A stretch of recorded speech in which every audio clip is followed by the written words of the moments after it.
10th class. How are you all? I hope you all are fine. This is Mehmediya, and today we are going to read the second unit number 2, Chinese New Year. Chinese New Year is a festival. आपको पता है कि ये एक उनका त्यौहार है जो कि वो सेलिब्रेट करते हैं नए साल के आगाज़ में। तो सबसे पहले बेटा हम ये देखेंगे कि what is the purpose of festivals. Festivals का क्या मकसद होता है, क्यों मनाए जाते हैं।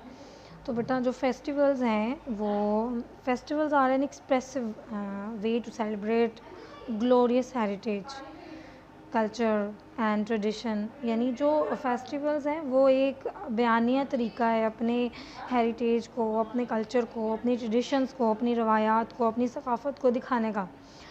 There are many types of cultural events. Festivals होते हैं बहुत से, जिनमें सीजनल भी होते हैं, जिनमें ट्रेडिशनल्स होते हैं, जिनमें रिलीजियस होते हैं, नेशनल होते हैं। मेन 3 होते हैं: national festivals, religious festivals and seasonal festivals. ठीक है। और ये जो तमाम फेस्टिवल्स हैं इनका जो मेन मकसद होता है ये खुशियाँ लाना होता है, लोगों को, कम्युनिटी को यूनाइट करना होता है। ठीक है, ये मकसद होता है। यहाँ पे हम बात करें चाइनीज़ की, तो बेटा चाइनीज़ में मेन बहुत से उनके फेस्टिवल्स हैं, लेकिन जो उनके ईयरली फेस्टिवल्स हैं उनमें एक चाइनीज़ न्यू ईयर आता है सबसे इम्पॉर्टेंट। फिर उसके बाद लैंटर्नल फेस्टिवल है, एक ड्रैगन बोट फेस्टिवल है। हर एक ये उनकी अपनी अपनी एक्टिविटीज़ हैं। जो लैंटर्नल फेस्टिवल है उसमें वो लाइट, आपने अक्सर टीवियों में देखा होगा कि वो बड़े बड़े गुब्बारे लिए होते हैं और उसके अंदर उन्होंने लाइट्स जलाई होती हैं। ये सिर्फ चाइना में ही नहीं, बहुत से और भी एशियन कंट्रीज़ हैं उनमें भी सेलिब्रेट किया जाता है। तो वो लालटीनों में लाइट्स जला के तो हवा में चलाई जाती हैं, यानी गुब्बारे से होते हैं वो हवा में छोड़े जाते हैं। तो ये इस चीज़ को सिंबलाइज़ करते हैं वो कि जो उनके इंसेस्टर्स जो दुनिया से जा चुके हैं उनकी फॉरगिवनेस के लिए। जैसे हम लोग अक्सर हमें क्या करते हैं, ख़त्म दिलवाते हैं या इस तरह की एक्टिविटीज़ करवाते हैं। ठीक है, तो वो ये काम करते हैं कि वो अपने जो जा चुके हैं, जो जिनकी डेथ हो चुकी है, उनके लिए उनकी माफ़ी के लिए, उनकी अमन के लिए, पीस के लिए वो क्या करते हैं, वो लालटेन जला के, लैंटर्नल रोशनियों को बोलते हैं लालटेन को, तो वो जला के वो हवा में छोड़ते हैं, घरों को रोशन करते हैं। ये उनकी एक्टिविटीज़ होती हैं। ड्रैगन बोट में भी उनकी कुछ स्पेसिफिक एक्टिविटीज़ होती हैं, जिसमें वो आपने बागी मूवी में भी देखा होगा कि स्टार्टिंग में ही रेस लगती है बोट्स की, तो उन्होंने ड्रैगन टाइप बोट्स बनाई होती हैं और उनकी रेस करते हैं। स्पेसिफ़िक उनकी फ़ूड होती है जिसमें चावल होते हैं, राइस और वाइन होती है उनकी कुछ रेगुलर टाइप, वो स्पेसिफ़िक मतलब खुराक होती है उनकी, वो खाते हैं वो। तो इस तरह वो ये उनके एक एक दिन का हॉलीडे होता है। लेकिन ये जो चाइनीज़ न्यू ईयर है ये ऑलमोस्ट उनका होता तो ये भी एक दिन का है, लेकिन ये ऑलमोस्ट उनका मंथ चलता है। ठीक है, अब हम मज़ीद चाइनीज़ न्यू ईयर में भी उनकी कुछ एक्टिविटीज़ हैं, कुछ ट्रेडिशनल कस्टम्स हैं उनके, कुछ ट्रेडिशंस हैं, वो हम देखते हैं कौन से हैं। ये जो हमारे फेस्टिवल्स हैं बेटा, ये हमारे अंदर जो सकाफ़त चल रही होती है, यानी ये जो चाइनीज़ न्यू ईयर है इसमें वो दिखाएंगे कि चाइना में कैसी सकाफ़त चल रही है, चाइना के लोग कितने ज़िंदा दिल हैं यहाँ, इस तरह कुछ। ठीक है, हम इस चैप्टर में पढ़ेंगे कि क्या है इसमें उन्होंने बताया हुआ। स्टार्टिंग से देखें, Chinese New year is a holiday that celebrates the beginning of a new year according to the Chinese lunar calendar.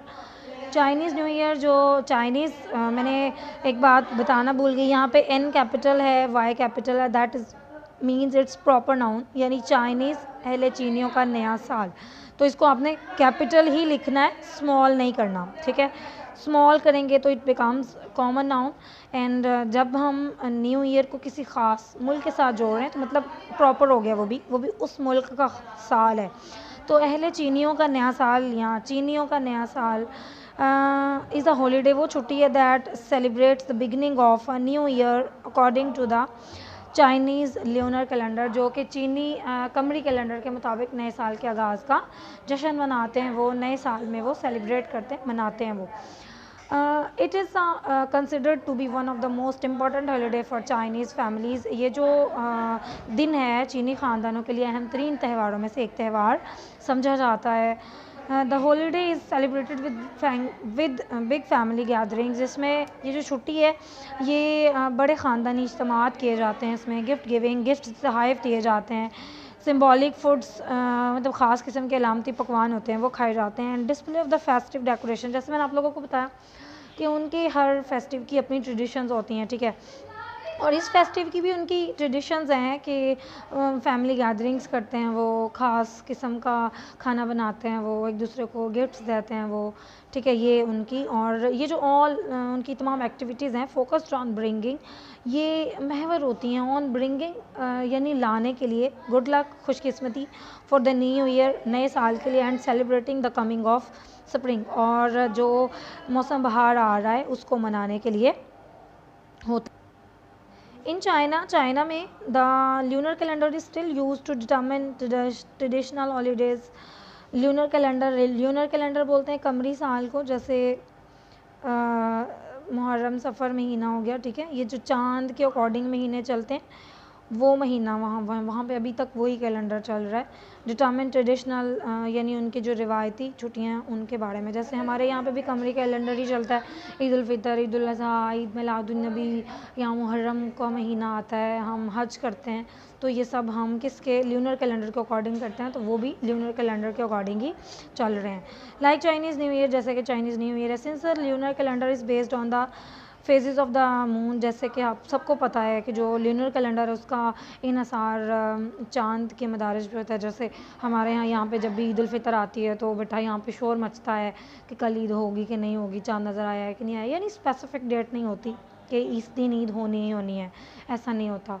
तो क्या होता है, जब बाज़ औक़ात चाँद में 29 डेज़ होते हैं, बाज़ औक़ात 30 डेज़ भी हो जाते हैं, तो इस वजह से क्या उसको बोलते हैं, सेम डे कभी नहीं आती। यही वो बताना चाह रहे हैं यहाँ पे कि जो चाँद है उस कैलेंडर का इन्हिसार चूँकि चाँद के मदारज पे होता है, which has a shorter cycle than the circle, जो कि सन से, जो कि सूरज से उसका जो चक्कर है वो कम होता है। देयरफॉर यही वजह है Chinese New year is never on the same day each year, तो इस वजह से चाइनीज़ डे हर साल नहीं आता। मैं तो चाइनीज़ ईयर की, यहाँ पे तो चाइनीज़ ईयर की बात कर रही हूँ, आपको ईद उल फ़ितर की बात बता रही हूँ कि चाँद के मदारिज को देखें तो रमज़ान हर महीने सेम डेट को नहीं आता, हमारी ईद उल फ़ितर हर महीने सेम डेट को नहीं होती, हमें कंफर्म नहीं होता कि 30 डेज़ होंगे कि 29 डेज़ होंगे, ठीक है।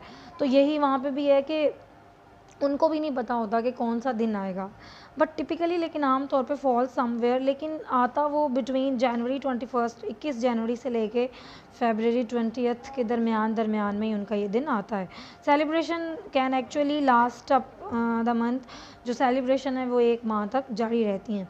मैंने आप लोगों को पहले बताया था कि उनकी कुछ ट्रेडिशंस होती हैं चाइनीज़ न्यू ईयर को लेके, रिवायात होती हैं, जैसे मैंने आप लोगों को पहले उनके 2 फेस्टिवल्स बताए उनमें थी, तो इसमें भी था cleaning houses and new clothes, कि वो घर साफ़ करते हैं, नए कपड़े पहनते हैं। Prior to the first day of the new year is a customary for families to thoroughly clean their houses.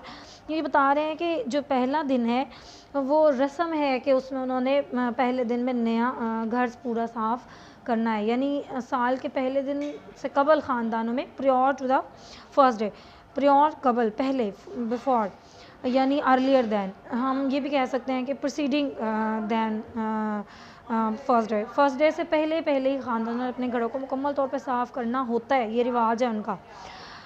During this, इसके दौरान ही सेड कहा जाता है कि is clear out any bad luck from the previous year and to make the house ready to accept good luck for the coming year. वो बता रहे हैं कि ये जो नया साल होता है आने वाला, कहा जाता है कि ऐसा करना यानी घर की सफाई करना जो है वो पिछले साल की किसी भी किस्म की जो बदकिस्मती होती है वो घर से निकाल देता है, यानी वो कहते हैं घर पूरा साफ़ करना है, किसी भी किस्म की कोई गंदगी घर में नहीं रहने देनी, अगर रह गई तो बदकिस्मती घर रह जाएगी, साफ़ करना है ताकि बदकिस्मती झाड़ू के साथ, बदकिस्मती गंदगी के साथ बाहर निकल जाए, और जो घर है इज़ रेडी टू एक्सेप्ट, और घर तैयार हो जाए टू एक्सेप्ट गुड लक, खुशकिस्मती को वेलकम करने के लिए, खुशकिस्मती को कबूल करने के लिए घर जो है वो मुकम्मल तौर पे तैयार हो जाए।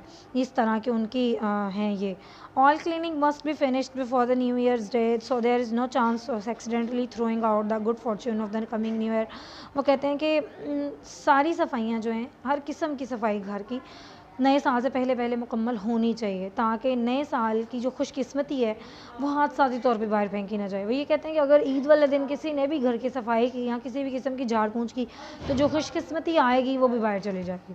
ठीक है, वो ये कहते हैं, उनका ये मानना है। Wearing black cloth, black dress पहनना इज़ नॉट अलाउड, बिल्कुल भी अलाउ नहीं है उनको, due to its association with death, क्योंकि इसको वो मौत के साथ कंसिडर करते हैं, मौत के साथ ताल्लुक़ जोड़ते हैं वो काले रंग का। वो कहते हैं कि ये रंग अच्छा नहीं है। हाउएवर ताहम wearing red is encouraged, red पहनना मतलब सुर्ख रंग पहनने की हौसला अफजाई की जाती है, हौसला अफजाई की जाती है, यानी सपोर्ट किया जाता है, प्रमोट किया जाता है रेड कलर को। इज़ विद वार्डिंग ऑफ यानी वो रोकता है, टालता है वो, यानी हम ये भी कह सकते हैं कि प्रिवेंट करता है, स्टॉप करता है वो किन को, बैड स्पिरिट्स को, यानी बुरी रूहों को, बद रूहों को, घूस्ट को। तो ये कहते हैं कि ये जो सुर्ख रंग है ये बद रूहों से टालता है, तो ये रंग पहनने को ज़्यादा प्रमोट किया जाता है, ज़्यादा हौसला अफजाई की जाती है इस कलर की। अभी आप लोगों के यही दोनों पैराग्राफ्स थे जो कि आपने लर्न करने हैं।